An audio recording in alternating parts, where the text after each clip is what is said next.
We've got a weather emergency, or potentially one. Rob Sharpe, good morning to you. So what's the latest you got? Well, it's very likely that this is going to be coming straight over land on Thursday or Friday, Pete. So it's a concerning situation. Already, of course, we've got those huge waves on the coastline at the moment, damaging swells, abnormally high tides. We're starting to see some coastal inundation at times in some spots, including up around that Bribie Island area. But today looks a bit like the calm before the storm in southeast Queensland. Not much rain moving through there. For New South Wales, though, a series of showers scattered along the coast. Evans Head up to 25, and Wollongong is also up beyond 25 millimetres, and many parts of Sydney have seen close to 5 in the gauge, with showers moving through at the moment. So today, showers mainly scattered along the New South Wales coastline through the day, but for southeastern Queensland, only the chance of the odd shower today before things look to escalate in coming days as our Category 2 tropical cyclone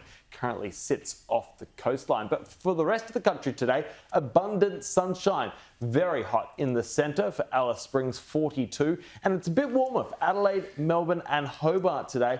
And Canberra back on 26 degrees. But as we look at our system, we've got that tropical cyclone watch in place from Sandy Cape to Grafton. That means that there's potential for gales in the next 24 to 48 hours in that region. There's no tropical cyclone warning as of yet because gales are not expected within the next 24 hours, but they're possible from late on Wednesday, late tomorrow. So we're expecting the Bureau to issue a tropical cyclone warning later on today. But for that system, you can see as it approaches the coastline, the rain is going to really escalate late tomorrow.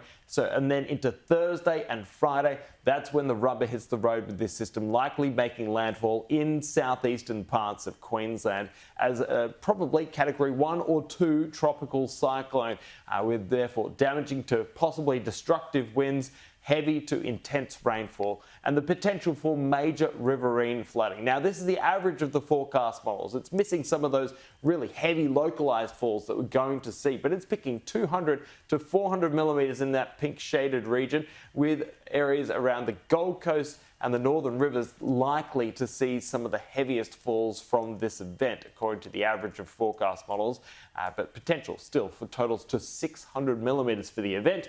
And of course, the waves are already very large on the coast, but they're going to get larger as this system approaches. You can see that green shading filling in onto the coastline. So particularly for northern New South Wales, those waves are going to get substantially larger than what we've seen so far, and there'll also be abnormally high tides through this event as well. So very concerning weather system about to move in for southeast Queensland and the New South Wales North Coast. Sure seems it, Rob. Thank you.